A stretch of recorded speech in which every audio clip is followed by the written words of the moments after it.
اے پیغمبر، کفار سے کہہ دو کہ جن کو تم اللہ کے سوا پکارتے ہو مجھے ان کی عبادت سے منع کیا گیا ہے۔ یہ بھی کہہ دو کہ میں تمہاری خواہشوں کی پیروی نہیں کروں گا، ایسا کروں تو گمراہ ہو جاؤں اور ہدایت یافتہ لوگوں میں نہ رہوں۔ کہہ دو کہ میں تو اپنے پروردگار کی دلیل روشن پر ہوں اور تم اس کی تکذیب کرتے ہو۔ جس چیز یعنی عذاب کے لیے تم جلدی کر رہے ہو وہ میرے پاس نہیں ہے،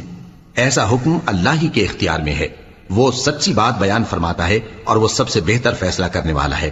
کہہ دو کہ جس چیز کے لیے تم جلدی کر رہے ہو اگر وہ میرے اختیار میں ہوتی تو مجھ میں اور تم میں فیصلہ ہو چکا ہوتا،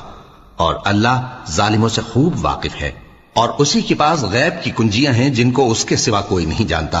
اور اسے جنگلوں اور دریاؤں کی سب چیزوں کا علم ہے، اور کوئی پتا نہیں جھڑتا مگر وہ اس کو جانتا ہے،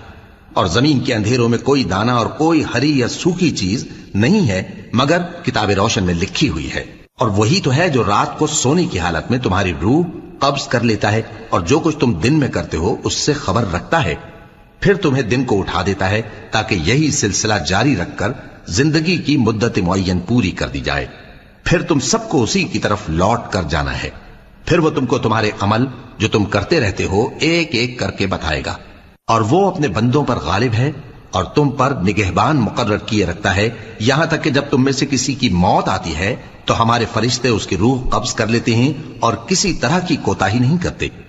پھر قیامت کے دن تمام لوگ اپنے مالک برحق اللہ تعالی کے پاس واپس بلائے جائیں گے۔ سن لو کہ حکم اسی کا ہے اور وہ نہایت جلد حساب لینے والا ہے۔ کہو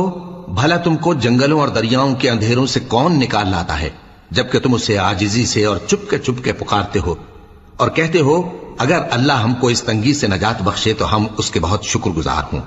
کہو کہ اللہ ہی تم کو اس تنگی سے اور ہر سختی سے نجات بخشتا ہے،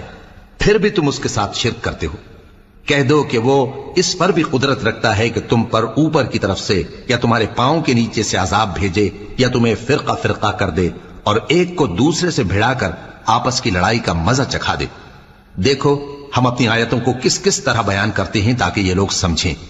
اور اس قرآن کو تمہاری قوم نے جھٹلایا حالانکہ یہ سراسر حق ہے۔ کہہ دو کہ میں تمہارا داروغہ نہیں ہوں، ہر خبر کے لیے ایک وقت مقرر ہے اور تم کو عنقریب معلوم ہو جائے گا۔ اور جب تم ایسے لوگوں کو دیکھو جو ہماری آیتوں کے بارے میں بےہودہ بکواس کر رہے ہوں تو ان سے الگ ہو جاؤ یہاں تک کہ وہ اور باتوں میں مصروف ہو جائیں، اور اگر یہ بات شیطان تمہیں بھلا دے تو یاد آنے پر ظالم لوگوں کے ساتھ نہ بیٹھے رہو، اور پرہیزگاروں پر ان لوگوں کے حساب کی کچھ بھی جواب دہی نہیں، ہاں نصیحت تاکہ وہ بھی پرہیزگار ہوں۔